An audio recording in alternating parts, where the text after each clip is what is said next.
Washington mornings on the Mall. 105.9 FM. And AM 630. WMAL. 7:07 on WMAL, where Washington comes to talk. Brian Wilson, Larry O'Connor. At 7:37, we will be joined right here on this program by the Governor of the Commonwealth of Virginia, Bob McDonnell. And then at 8:37, because it's Inauguration Day and because of security is of great concern, we'll be talking to former Secret Service agent Dan Bongino. It's all coming up right here on the station where Washington comes to talk. It is Washington, D.C.'s big day, and we are very excited to have with us a presidential historian, Jane Hampton Cook. She joins us now to talk about inaugurations past and why this is even an important event. Jane Hampton Cook, thanks for joining us today. Thanks for having me. You know, this is a re-election. It's not the peaceful transition of power, as we often talk about when you go from one presidency to the other, or one party to the other for that matter. This is just a continuation of the Obama presidency for 4 more years. So why is it even important for us to have all the pomp and circumstance, time and attention and money spent on today's festivities? Well, you know, they certainly scaled it down this time. They have, I think, 2 balls instead of 10. So they have recognized, you know, the financial impact of it. But we show the world every 4 years that we are based on a constitution and that we elect our leaders every 4 years. And because of the 22nd Amendment, which limits the president to 2 terms, it's important to show, hey, we live in the land of the free. We are a representative government. And there are a lot of places around the world that can't truly say that. So I think it's a good day for America because it's all about truly the Constitution. All right, but we had really the inauguration was yesterday because he took the oath of office yesterday. I saw somebody tweeted out this morning that when he reads it for the 4th time at noon today, he'll be the only president since FDR to have read the oath of office 4 times.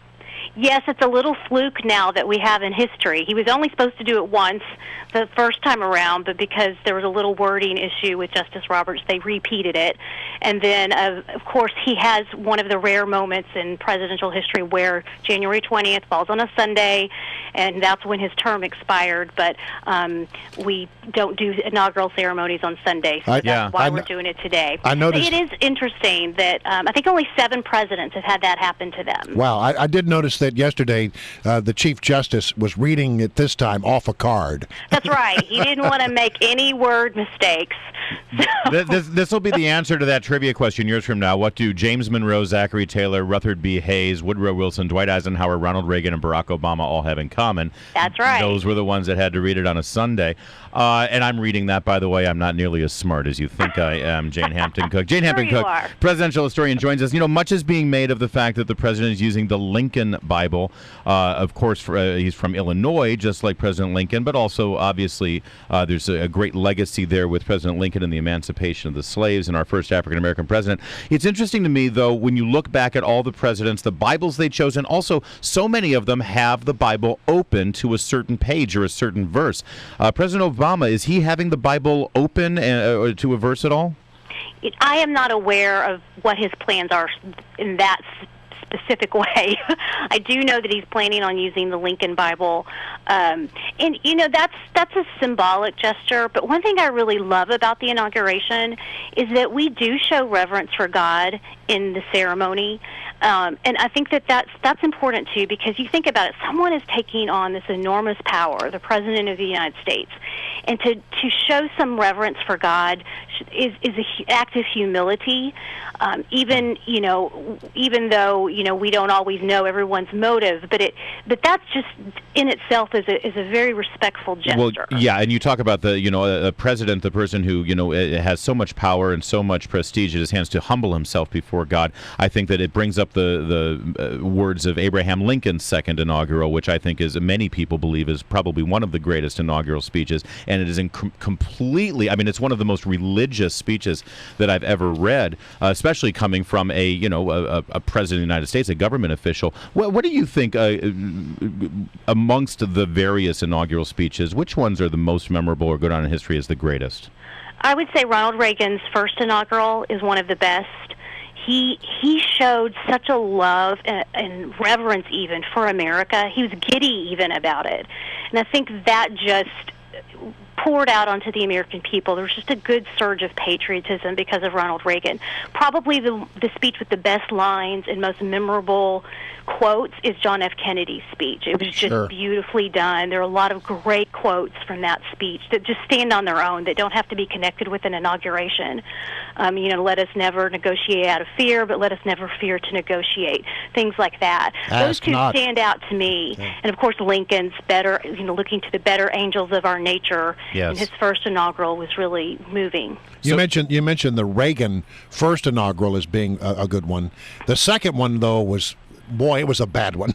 I mean, if there's an inaugural that we all want to forget about, it was the second Reagan inaugural. Yes, because it was 7 degrees outside, and they had to take the ceremony inside. And I think even during his speech, he referenced the fact that they were outside and realized he had to correct himself, so he did. Oh. But yes, that was an unfortunate time.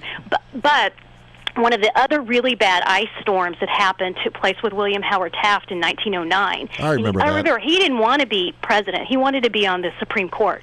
So he said to his wife, I always told you it would be a cold day when I became president. There you go. And it was. So much is said about the First Lady's role in the inauguration. She holds the Bible. And is that a tradition that goes all the way back? Has the First Lady always been on the podium? Or did it used to be kind of the boys' club up there? It used to be the boys' club up there. I don't know when First Lady started doing that. But I know, for example, Dolly Madison attended her husband's inauguration, but she wasn't present on the stage. Did she have bangs? Do we have any idea whether Dolly Madison had bangs? She had that twisted curl look that's kind of popular right now. Wait a minute. She didn't have bangs. But she did start the tradition of the inaugural ball. She wore a very American dress. It didn't look like a princess dress. She wore pearls and not diamonds, and that was very purposeful, so she wouldn't look like a queen. So we owe a lot, actually, to Dolly Madison for our inaugural traditions, just not standing next to her husband and holding the Bible. Is it true that George Washington had a part in actually composing the oath itself, or was that an act of Congress at the time? I don't know. I'm not sure. I don't know the answer to that, but it wouldn't surprise me if he did have a role in drafting that. His inauguration, some people thought it was a little too much pomp and circumstance. There was the first political cartoon of a president was George Washington's inauguration, because they thought his procession to the hall in New York was too kingly. So they made fun of him that way. So we've had that issue for a really long time. And that was in New York. Yeah, a lot of people. Yes. And Adams was also in New York because Washington hadn't been done. But now we've been doing it here since Thomas Jefferson. Right? Thomas Jefferson. But we haven't always done it on the West Front. No, that was a Reagan change. Right. He wanted to look westward, toward California, to look over the United States, kind of symbolically look at the Washington Monument. And there's a lot more people that can gather on that side of the Capitol, too. So it's a very practical choice. And now we can't think of doing it any other way. Yeah, it's a natural. All right. Again, Reagan's legacy continues, even to the Obama presidency. Jane Hampton Cook, thanks so much for joining us. Thanks for having me. And enjoy your inauguration day. This has got to be like, the Super Bowl for you. It is a little bit that way for me, yes. All right. Speaking of the Super Bowl, we're going to talk about that when we come back. It's going to be a big game and a little bit of a local flavor to it with the Baltimore Ravens taking it all the way for the